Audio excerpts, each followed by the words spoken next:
My 16-year-old daughter called me sobbing from a snow-covered porch on Christmas Eve. She was standing outside in 22-degree weather in a thin holiday sweater, while 40 members of her mother's family laughed and drank eggnog on the other side of a lit window. My daughter stood outside in the cold. Eggs they thought they'd just thrown out a broke handyman. They had no idea they'd just ended their careers. Let me tell you everything. My name is Daniel Whitaker. I'm 41 years old. And for 8 years, I sat at my in-laws' dinner table and let my father-in-law mock my truck while quietly signing his son's paychecks. He never knew, nobody knew, and that was the arrangement I'd agreed to. Out of love, out of patience, and out of the slow accumulation of choices that seemed small at the time and weren't. Here's who I actually am. I founded Whitaker Home Solutions in 2011 with $18,000 I'd saved working construction, a used van, and a contractor's license I'd earned the year before my daughter was born. By 2023, the company had 44 full-time employees, 3 regional managers, and a gross annual revenue of $16.9 million.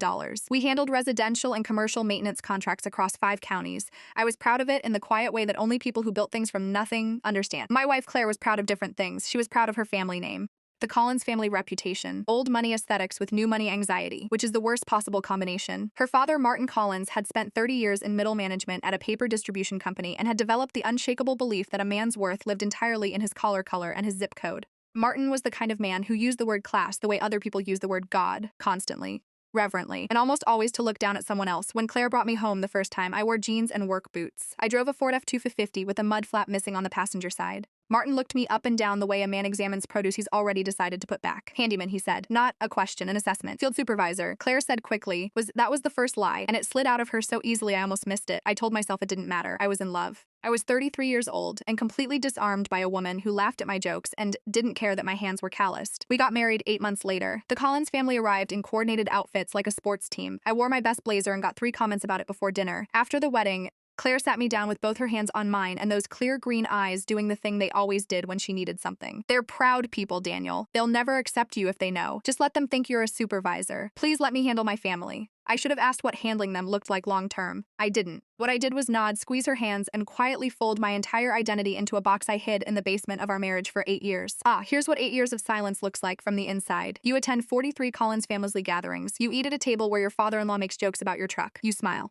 You pass the bread basket. You listen to Martin describe your profession as glorified plumbing, while wearing a watch your company's quarterly profit could buy 12 times over. You watch your brother-in-law, David Collins, get hired because Claire quietly recommended him to you, and you quietly put him on payroll at $71. Susan a year because you love your wife and want peace at Christmas, then David's brother Marcus, then Martin's nephew Tyler, then 4 cousins, 2 uncles, and a family friend named Greg, whom Martin vouched for personally. Eventually, you open your own employee directory, type the word Collins, and watch 11 names populate before you've even finished the search. 47 people total with some Collins family connection working inside my company. I chose not to examine it too closely because Claire asked me not to. Because I loved her. Because sometimes love is just the slow accumulation of choices that seemed small at the time. I let Martin spend my money while mocking my boots. I let Claire's mother, Linda, a precise woman who wore silk scarves like armor, offer me money for a decent church suit at Easter dinner in 2019. I put the envelope back in her hand without opening it and said, "I appreciate the thought, Linda." And I meant it, which was the most humiliating part. I told myself it was a long game. I told myself none of it mattered because I knew the truth, even if they didn't, what it really was. I was ashamed to disrupt Claire's happiness, even when that happiness came at the cost of mine. Then came Christmas Eve, 2023. A pipe burst at the Kellerman Commercial Plaza at 7:50 p.m.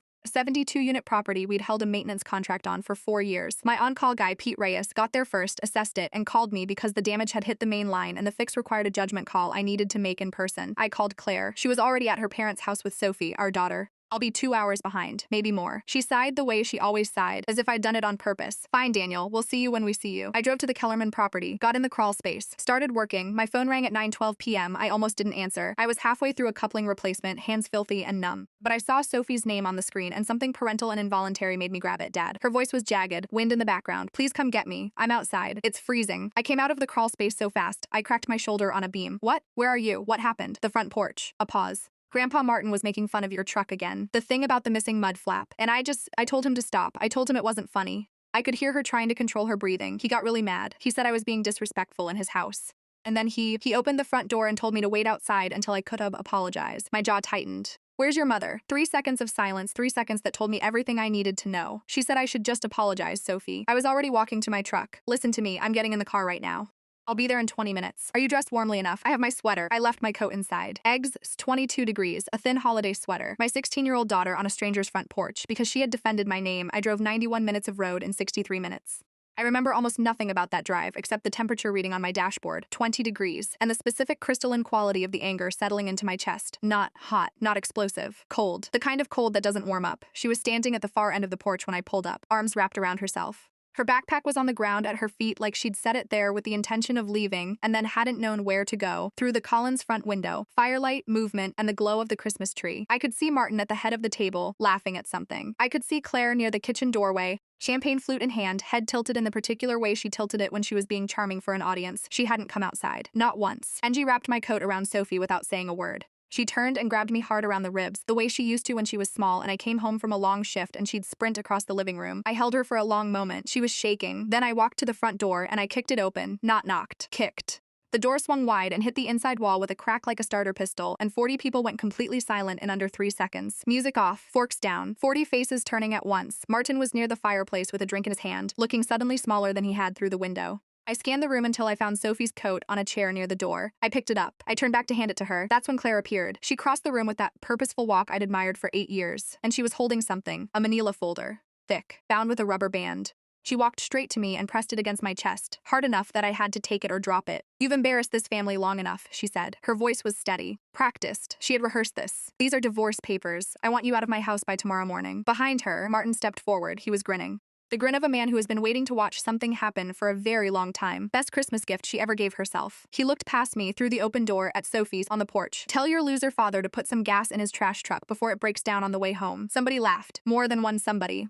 I looked at Martin Collins. I looked at Claire. I looked at the room. Every cousin, every uncle, every nephew, every family friend, every single person whose mortgage I had, in some form or fashion, helped pay for the last 8 years. Some of them were looking at the floor. Some of them were looking at me the way people look at a dog that's outlived its usefulness. I tucked the divorce papers under my arm. "You're right, Claire," I said quietly. "It is time." I walked out. Sophie was already at my truck. They thought they'd just thrown out a broke handyman. Edge, what happens next is the reason I'm telling this story. Wait for part 2. Because by 9:05 the next morning, Martin Collins was on the phone begging me to talk to my supervisor. "And you are absolutely not ready for what I said back."